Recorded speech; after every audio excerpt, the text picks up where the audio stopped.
খবর শুনছেন আজকের সংবাদ ইউটিউব চ্যানেল থেকে। জানাবো আজকের বাছাই করা কিছু গুরুত্বপূর্ণ তাজা সংবাদ। খবরের শুরুতে দেখে নেব আজকের সংবাদ শিরোনাম।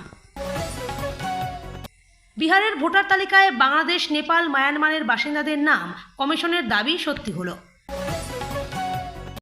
স্ত্রীর সঙ্গে দূরত্ব বাড়তেই শালিকার ওপর কুনজর, নাবালিকাকে ফুসলিয়ে দীঘা নিয়ে গিয়ে ধর্ষণ, তারপর যা ঘটল। কেষ্টগড়ে বিজেপির জয় জয়কার, একটা আসনও পেল না তৃণমূল। ইউনূসের শাসনামলে বাংলাদেশে হিন্দুরা নিরাপদ নয়, ব্যবসায়ীকে পিটিয়ে হত্যা, লাশের উপর নাচো। পুলিশ জোর করছে ধর্ষণের অভিযোগ করতে, গোটা ঘটনা সাজানো, ভয়ঙ্কর অভিযোগ আইআইএম কাণ্ডে নির্যাতিতার বাবার। আকাশে বিপদ সংকেত, একসঙ্গে 3 ঘূর্ণাবর্ত, 10টি জেলায় টানা বৃষ্টির পূর্বাভাস। বাঙালি বলেই হেনস্থা, দিল্লির জয়হিন্দ কলোনিতে তৃণমূলের প্রতিনিধি দল, আইনি সহায়তার আশ্বাস। 45টি আসনের মধ্যে 33টি জয়, সিজা সমবায়ে বোর্ড গঠনের পথে টিএমসি। 15ই জুলাই পৃথিবীতে ফিরছেন শুভাংশু শুক্লা, কিভাবে, কোন রকেটে, কোন গতিতে, জেনে নিন সবকিছু। আলু চাষ করতেন বলে অপয়া বলে দাগিয়েছিল গোটা গ্রাম, বাধ্য হয়ে চরম সিদ্ধান্ত তৃণমূল নেতার। সাঁইথিয়ায় খুন তৃণমূল নেতা, ভাঙড়ে গ্রেপ্তার মাস্টারমাইন্ড, উত্তপ্ত রাজ্য রাজনীতি। অমিত শাহ এবং যোগী নন, মোদির পর এই নেতাকে প্রধানমন্ত্রী করার দাবি উঠল, নাম শুনে চমকে যাবেন। নেশার ঘোরে বেগতিক, নিজের দলের সমর্থকেরই বাড়ি ভাঙতে শুরু করলেন বিজেপি নেতা।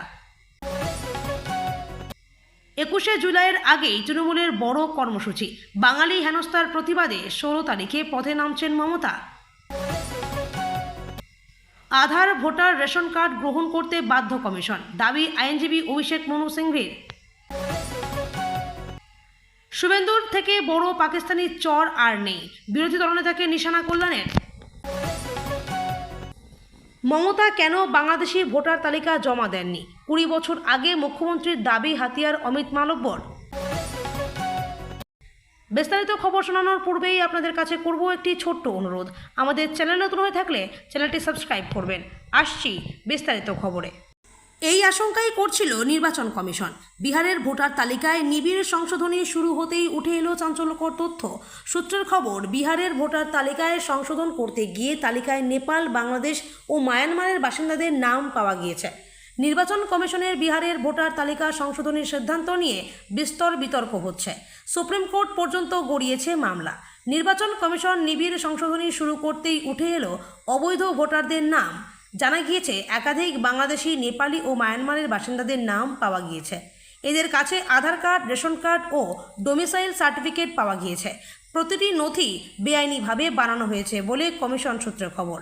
আধিকারিকরা জানিয়েছেন, যথাযথ তদন্তের পর তাদের নাম ভোটার তালিকা থেকে বাদ দেওয়া হবে। চলতি বছরের 30শে সেপ্টেম্বর বিহারের ভোটার তালিকার চূড়ান্ত তালিকা প্রকাশ হবে। স্ত্রীর সঙ্গে সম্পর্কে চির ধরতেই শালিকার উপর নজর, নাবালিকাকে ফুসলিয়ে নিজের কাছে রেখে দিনের পর দিন ধর্ষণের অভিযোগ উঠল গুণধর জামাইবাবুর বিরুদ্ধে। মেয়ের হদিশ না পেয়ে নির্যাতিতার মা পুলিশের দ্বারস্থ হলে প্রকাশ্যে আসে গোটা বিষয়টা। গ্রেপ্তার করা হয়েছে গুণধরকে। ঘটনাস্থল উত্তর 24 পরগনার অশোকনগর। জানা গিয়েছে ধৃতের নাম তুষার ব্যাপারী, অশোকনগর থানার মানিকতলার বাসিন্দা তিনি। কিছুদিন ধরেই স্ত্রীর সঙ্গে দূরত্ব বাড়ছিল যুবকের, এতেই নাবালিকা শালিকার ওপর নজর পড়ে তার। পুলিশ সূত্রে জানা গিয়েছে, বছর 15 নাবালিকার মা গত বছর নভেম্বর মাসে মেয়েকে খুঁজে পাওয়া যাচ্ছে না বলে অশোকনগর থানায় অভিযোগ দায়ের করেছিলেন। তদন্তে নেমে সম্প্রতি নাবালিকাকে উদ্ধার করে পুলিশ। এরপরই চাঞ্চল্যকর তথ্য প্রকাশ্যে আসে। জানা যায়, জামাইবাবু তুষার তাকে ফুসলিয়ে প্রথমে দীঘায় বেড়াতে নিয়ে যান, তারপর হাওড়া থানা এলাকায় একটি বাড়ি ভাড়া নিয়ে থাকতে শুরু করেন একসঙ্গে।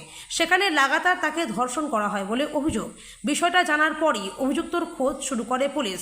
শেষে রবিবার সকালে তুষারকে মানিকতলা ভ্যান স্ট্যান্ড সংলগ্ন এলাকা থেকে গ্রেপ্তার করে পুলিশ।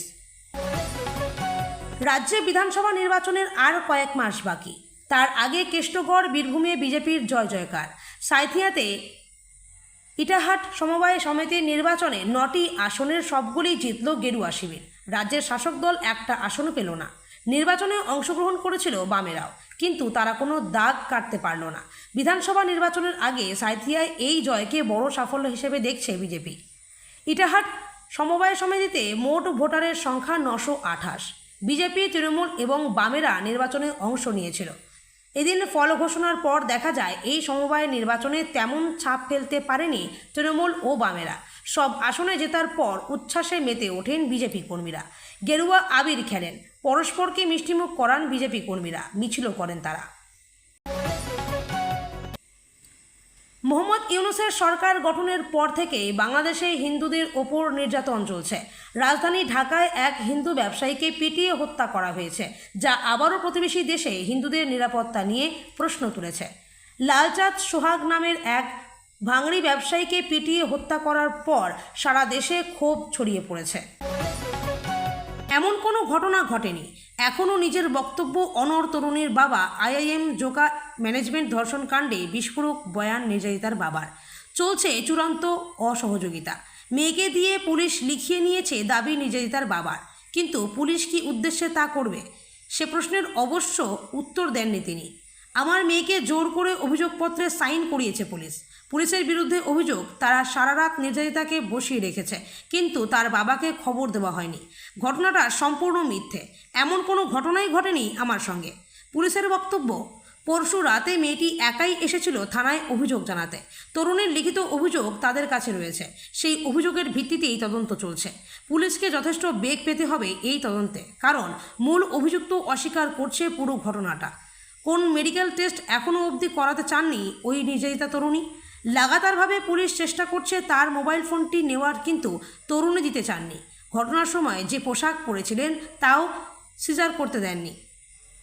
গোটা ঘটনা সাজানো, এমনই অভিযোগ নির্যাতিতার বাবার। সিসিটিভি ফুটেজ তদন্তে আরও এক ধাপ এগিয়ে পুলিশ কলেজ কর্তৃপক্ষের কাছে সিসিটিভি ফুটেজ চেয়েছে। সেই ফুটেজে ক্যাম্পাসের নির্যাতিতার ঢোকা এবং বেরোনো দুটো ফুটেজই রয়েছে। এই এলাকায় তরুণীর মোবাইল টাওয়ার পাওয়া গিয়েছে। বারবার চাওয়া সত্ত্বেও মোবাইলের পাসওয়ার্ড দেয়নি ওই তরুণী।